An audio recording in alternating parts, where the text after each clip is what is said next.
Hello guys. तर आज आम्हाला एका बर्थडे पार्टीचं इन्व्हिटेशन आहे आणि बर्थडे पार्टी असू देत किंवा कुठलंही फंक्शन असू देत तर मला खूप टेन्शन येते. सगळ्यात मोठं टेन्शन आपल्याला जायचं आवरायचं नसतं, तर टेन्शन हे असते की गिफ्ट काय द्यायचं. आपलं बजेट जे असतं त्याप्रमाणे आपण गिफ्ट देतो, पण ते समोरच्याला आवडतंय नाही आवडतंय. मग इथं त्याच्यासाठी एक सगळ्यात बेस्ट सोल्युशन आहे. काय माहितीये, मी तुम्हाला दाखवते. हे बघा. तर हे आहे गिफ्ट कार्ड. ओके. आणि ह्याच्यात $15 पासून $500 पर्यंत तुम्हाला जी अमाऊंट पाहिजे तुम्ही गिफ्ट करू शकता. आणि हे जे खाली दिसतात ना, की हे जेवढे म्हणून इथं तुम्हाला नावं दिसतात, तर ह्या सगळ्या दुकानात हे गिफ्ट कार्ड एक्सेप्ट करतात.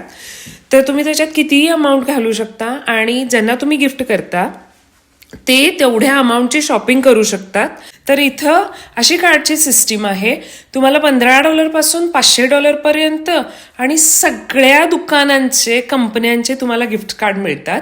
आणि आता समजा तुम्ही एखाद्याला $100 गिफ्ट कार्ड दिले, तर त्यांना आता फक्त 50च वापरायचे आहेत. तर ते 50 वापरून 50 राहिलेले कार्डमध्ये शिल्लक ठेवायला येतात.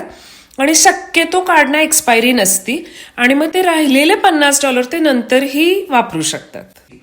तर ह्याचे बेनिफिट्स किती छान आहेत. तुम्ही देता समोरच्याला जेवढं तुमचं बजेट आहे तेवढ्या बजेटचं तुम्ही देता, त्यांना जे आवडते ते घेतात, तुम्ही पण खुश ते पण खुश. मस्त सोल्युशन आहे की नाही. मला फार आवडतं गिफ्ट कार्ड.